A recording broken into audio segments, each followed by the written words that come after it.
Thank you for joining us for this look at the best original reporting from KPBS News this week. I'm Maya Trabulsi. Coming up, staffing. San Diego's schools will check in to see the progress being made to close the local teacher shortage.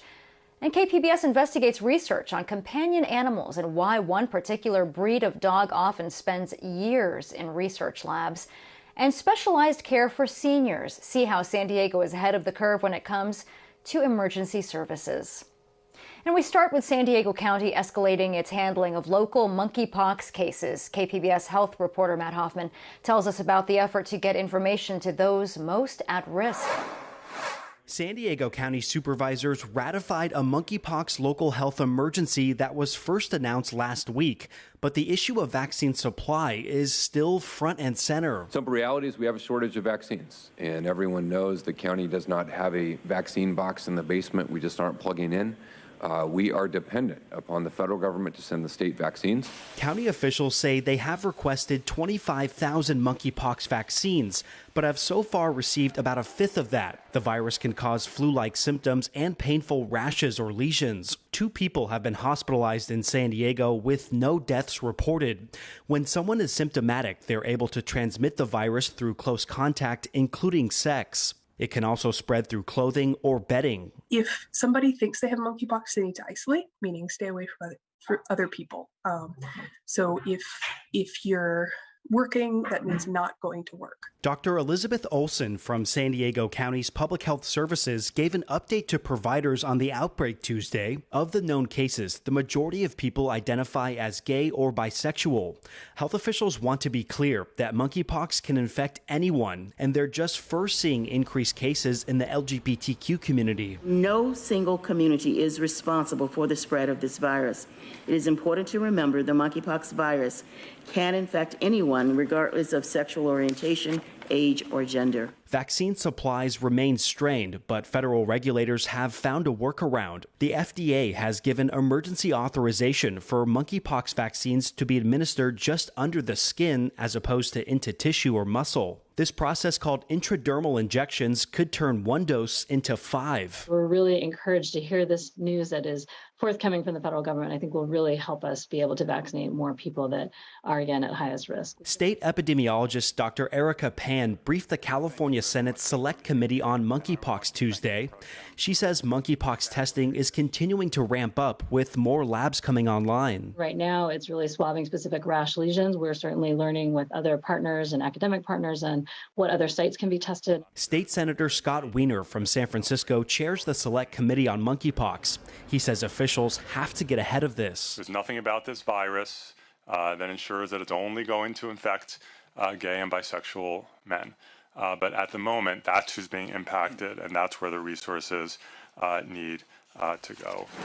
Nearly 1,500 doses are being distributed to San Diego health providers this week. Some are being kept in reserve for close contacts or probable cases. Matt Hoffman, KPBS News. Those who covered the start of the AIDS epidemic say they see parallels to what went on 40 years ago. Kitty Alvarado talked with one veteran reporter who is urging others not to repeat the same mistakes. Decades before monkeypox, another virus was predominantly affecting gay men, HIV/AIDS. People just look at the condition and lose sight that there's a person there. Reporter Hank Plant was at ground zero for the epidemic, San Francisco. It sounds strange, but it was kind of a gift for me to be an openly gay man and a reporter working in San Francisco. And so I was able to tell the story from my own perspective and seeing that it was affecting my friends. So it was always more than a story to me, and I wanted to get it right. And getting it right was not easy, especially when many, including government officials, didn't think it was important. The subject came up at a press conference in the White House when Reagan was president, and in the press room, the press secretary was asked about this new disease, AIDS, and the room laughed. No, it is. I mean, it's a pretty serious thing that 1 in every 3 people that get this have died, and I wondered if the president is aware of it. I don't have it. Are you? Do you? You don't have it. Well, I'm relieved to hear that, Larry. At the time, Plant says there was little to no information about the virus, so his station, KPIX, made a real commitment to cover it. So we were going on the air every night telling people how to not get the disease, what was new with treatment, were any of the drugs working. And remember, this was at a time when the Reagan administration was barely talking about it.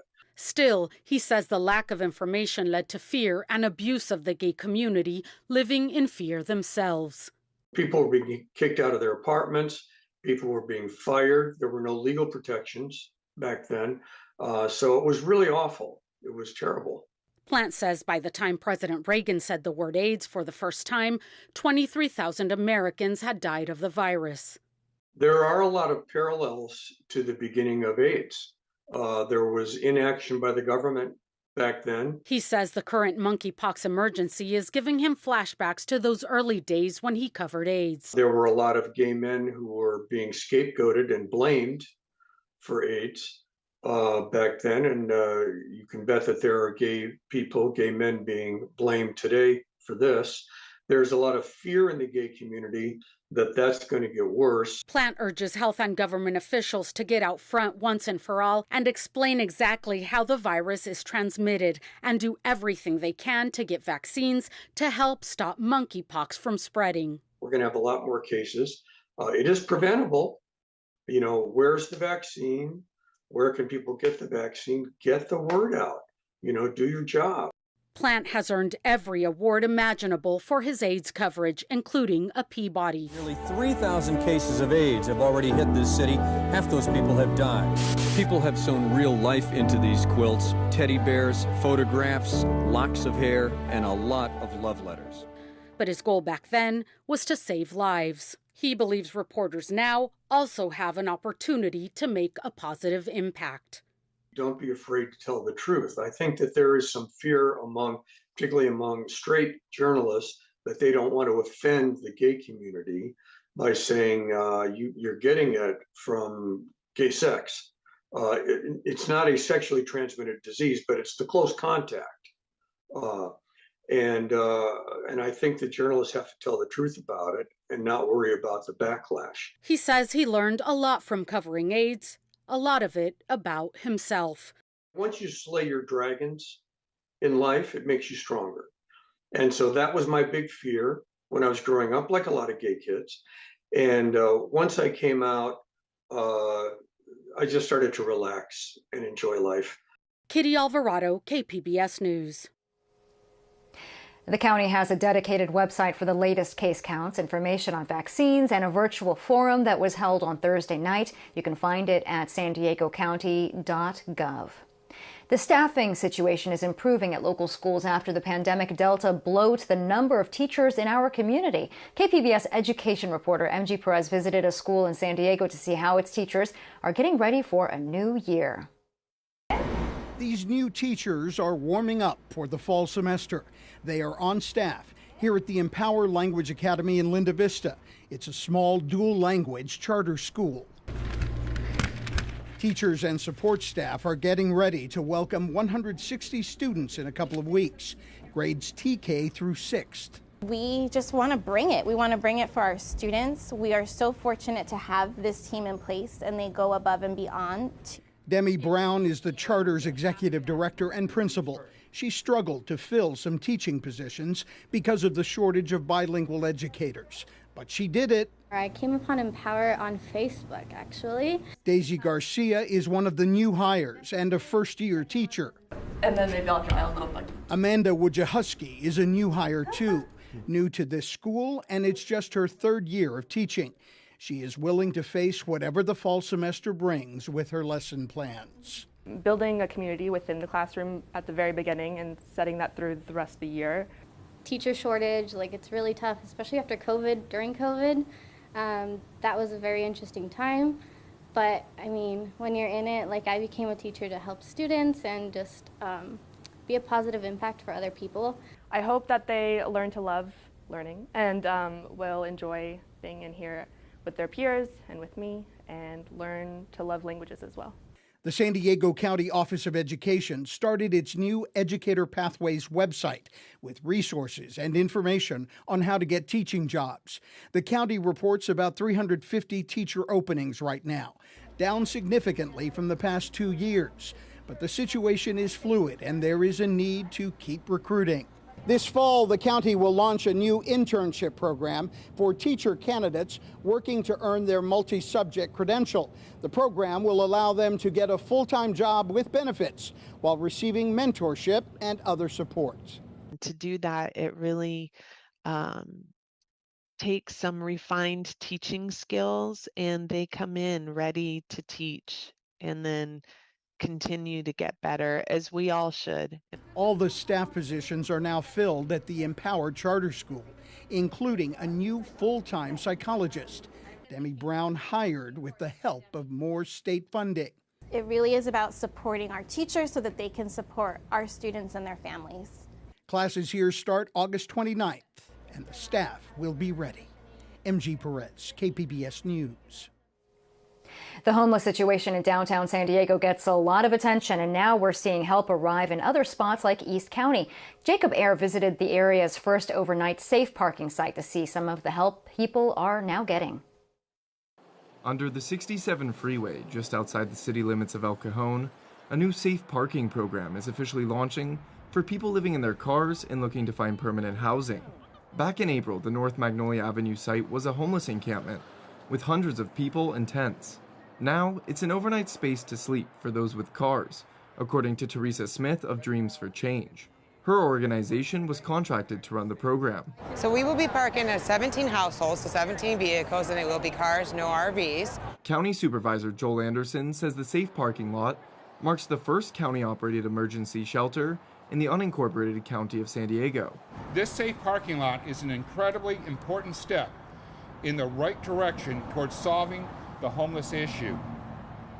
The program will provide these individuals with 2 hot meals a day, restrooms, hygiene facilities, 24/7 security, and a membership to the local YMCA. The safe parking lot is open nightly from 5:30 p.m. through 7 a.m. the following morning, but it's not a walk-up site.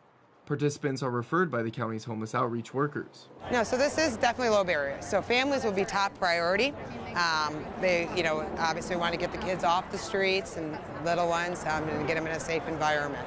And as far as what we mean by low barrier is that it literally is, we're looking for individuals that just want to move towards permanent housing. The location can accommodate families and individuals that have running vehicles. Smith says the site will operate with a wait list. She says the county is also looking at other unincorporated areas for even larger safe parking lots. Jacob Ayer, KPBS News. Dogs, they are considered man's and woman's best friend, and the Beagle breed is especially sweet-spirited and quick to forgive. In this 2-part special report, I take a look at how those traits have made them more likely to be used in medical trials and how that research translates to humans. A greeting among 2 dogs. Their eager tails wag back and forth like a metronome keeping time. The unquestionable sign of happiness. But this isn't the first time these 2 beagles have met. Oh my God, this is so sweet. In fact, it's a reunion. We don't know what was done with them. We don't know what was given to them. We don't know anything about what happened before the day we met them. They were rescued in 2020 after spending 7 years being tested on in a San Diego research lab. Once known only by a series of numbers, their new families named them Moritz and Theo. Mike and Sarah Klitzing say that Beagle's forgiving spirit is also their curse. They generally like to be handled, so that's kind of weaponized against them because they will cause the least amount of problems for the people doing the testing. He's got his lab number tattooed on the inside of his ear. This dog, who has been tested on for 7 years, is letting me hold him as a stranger, letting me touch his head, completely trusting. While most people are not surprised that animals are used in research, what most don't know is that nationwide nearly 60,000 beagles per year are bred and used specifically for that purpose. Recently, advocates and others have shined the spotlight on San Diego-based pharmaceutical company Crinetics. The company contracts with Innotiv, a lab in Indiana that is performing toxicology studies on 80 beagles. The docile nature of beagles is what makes them the victim here. Kathleen Conley is a former animal researcher who now works with the National Humane Society. She says the organization conducted a 7-month investigation at Innovative and produced undercover video. She talks about a particularly wrenching part of the video involving a dog named Riley. The veterinarian was called to come in, and because of how bad a condition he was in, and the veterinarian wasn't able to make it because of personal reasons. So the animal suffered overnight on the floor, just moaning and groaning. And, I've worked on this issue for a really long time. I've seen a lot of disturbing videos, but that just hearing that animal groaning like that, I've never heard anything so awful. Innovative released a statement saying it complies with all regulations and its Indiana and Maryland facilities are accredited by the Association for the Accreditation and Assessment of Laboratory Animal Care, known as ALAC. Nonetheless, protesters backed with a petition of more than 250,000 signatures are calling for the Beagles to be released for adoption. They've locked the doors. They're not letting us in. In other states, adopting dogs from lab studies is becoming law. In 2019, 32 beagles were rescued from a lab in Michigan. One of those beagles, named Teddy, inspired an adoption bill in that state called Teddy's Law. He's number 364. And other states, seen on this map in green, passed laws in recent years requiring that dogs are offered for adoption once research is completed. In May, a bipartisan coalition of lawmakers from 32 states signed a letter to Crinetics and Innovative asking for the puppies to be released instead of euthanized.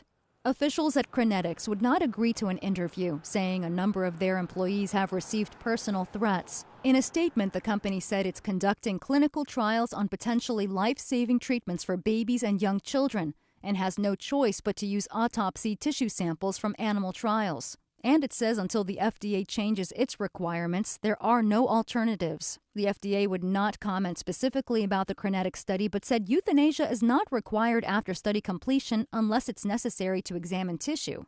While the attention Crinetics and Innovative are getting is unusual, animal testing labs are not. In fact, the USDA website has a search tool that shows which species are used by each lab and how many of the animals were in studies involving pain, distress, or pain-relieving drugs. KPBS observed the exterior of 3 of these local labs that reported using dogs. The buildings are mostly obscure. At one of the sites, a lab technician taking his morning break was willing to talk to us about the testing that he has done. Pigs and dogs and all kinds of species. Brian Martin has been working at this lab for 5 years and says the animals here are well cared for. He goes on to say from what he has seen, that isn't true for all labs. If I'm doing it, I know what I'm doing. The animal's going to be okay. If somebody else is doing it, they might not have as much care for the animals as we do. I ask him what it's like to test on companion animals, like dogs. It's tough. It's tough, but we don't euthanize the dogs when we're done with them. We wash them out and then we reuse them. What does that mean, wash them out and reuse them? So we'll give them a drug, and then we will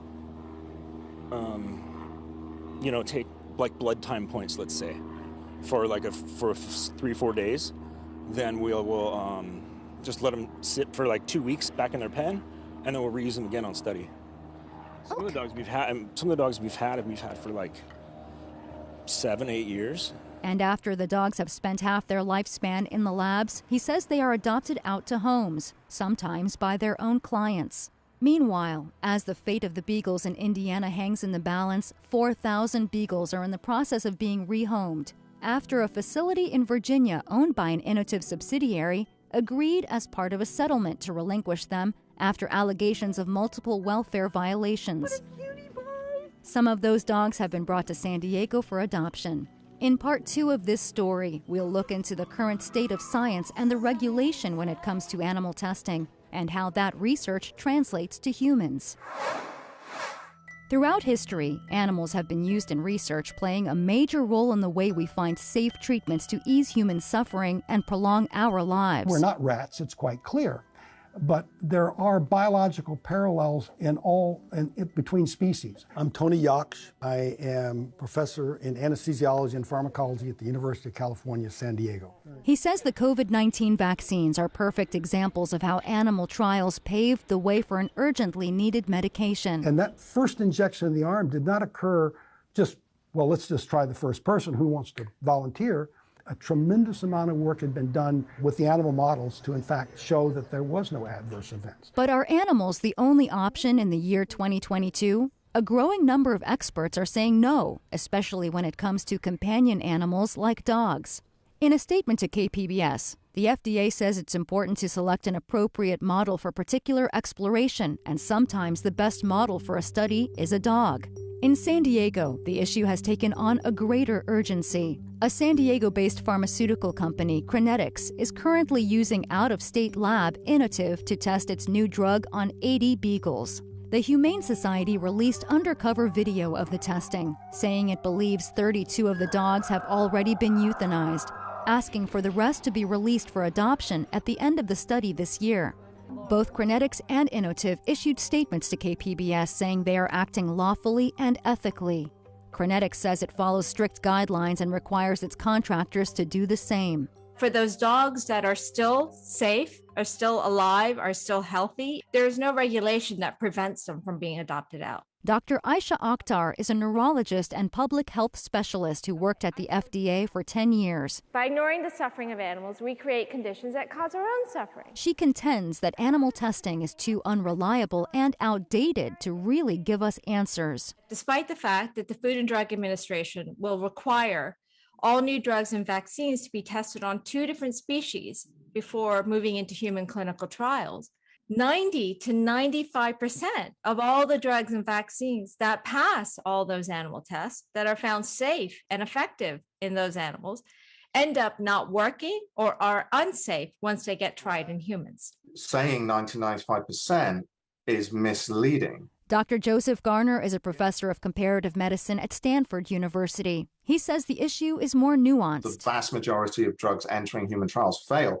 but for other reasons. And I deeply believe that we can improve the translation of animal results into humans. But at the end of the day, there are just certain things that you have to do in animals, but we can reduce the number. And Congress is poised to make it easier for the FDA to allow for more non-animal options. The FDA Modernization Act of 2021 aims to allow for more alternative methods like cell-based assays, organ chips, and computer models. It doesn't take away animal testing, but it allows drug developers to start using more modern, human-relevant testing methods in place of animal testing. We can do better when it comes to preclinical test methods and apply 21st century strategies that rely on human biology.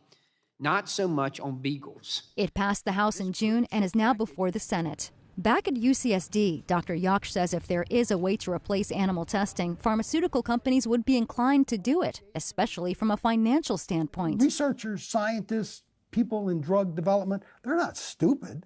If you can show a better way to develop a drug and a molecule to treat that patient, that SMA patient, that Huntington's chorea patient, that Alzheimer's patient, if you can show a better way to do it, bring it on, because I promise you, people will be beating your door down. I asked Dr. Yaksh to view the undercover footage taken by the Humane Society. Though the video was edited down and could not be watched in its entirety, he said from what he could see, it looked like standard practice. The oral intubation looked fine to me. And to be quite honest, the technicians were very sympathetic and caring of the animals, I thought. I asked Dr. Lawrence Hansen to view the same footage. This is as good as it gets for these animals. There's nothing unusual about this. I'm a board-certified neuropathologist, anatomic pathologist, and clinical pathologist, but I need to make it absolutely clear I'm not speaking for the UCSD School of Medicine. I'm just speaking for me. Hansen, a member of several animal welfare groups, speaks from an ethical viewpoint. He protested against the use of dog testing at the university almost 20 years ago. It seems particularly egregious to use dogs for animal research, for vivisection animal research, because dogs and humans have a history that goes back 15,000 years. We produced an animal that is hardwired to love us, and beagles are particularly easy to take advantage of. Did you, in your time as a student, test on animals?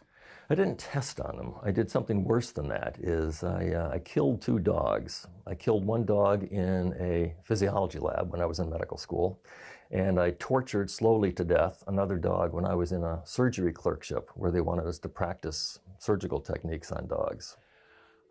It's a karmic debt that I can't pay back. As for the dogs that do make it out of labs and into families, what is clear is their capacity to forgive for whatever they may have endured in the name of helping humans. You saved them. And that special report and all of our content can be found at the KPBS YouTube page. You can also live stream KPBS Evening Edition weeknights at 5. San Diego is now a national leader in how it cares for seniors in crisis at local hospitals. Jacob Ayer explains why this designation is so important. A first in the nation, all eligible hospitals in San Diego have officially earned Geriatric Emergency Department, or GED, certification. They specifically cater to seniors who may have dementia, cognitive decline, and physical conditions that make it more difficult to navigate the emergency room. UC San Diego's Jacobs Medical Center is one of the sites, and Susan Nelson was a patient. This is quite different than the regular ER. It had a smaller venue. I mean, there's just like 18 beds, very comfy, soundproof walls. The floors were non-skid. Right now, 13% of San Diego County's residents are people over the age of 65, but that number is predicted to rise to about 21% by the end of this decade. And over the same period, the U.S. Census Bureau estimates older people will outnumber children nationwide for the first time in U.S. history. And for all of us that have aging parents, we know how important this really is. So it hits close to the heart, I think, for all of us that we could create a situation where our family, our mothers and fathers could come in and get the kind of care that they can get in our geriatric EDs. David Flores is a geriatric nurse at Jacobs Medical Center, which was the first hospital in the region to introduce the Geriatric Emergency Department back in 2019. He'll soon be a senior himself and sees the program as a huge boost to the region. I think there's a need. We baby boomers are growing, and we're living longer. And we want to keep doing that too. We want to keep living longer and healthier. So I think it's a great program. According to county officials, the GEDs have the potential to reach over 275,000 seniors, who account for roughly 1/3 of all ED visits in San Diego. San Diego County is now home to 18 accredited GEDs across the region. Jacob Ayer, KPBS News. We hope that you enjoyed this look at KPBS News this week. I'm Maya Trabulsi. Thanks for joining us.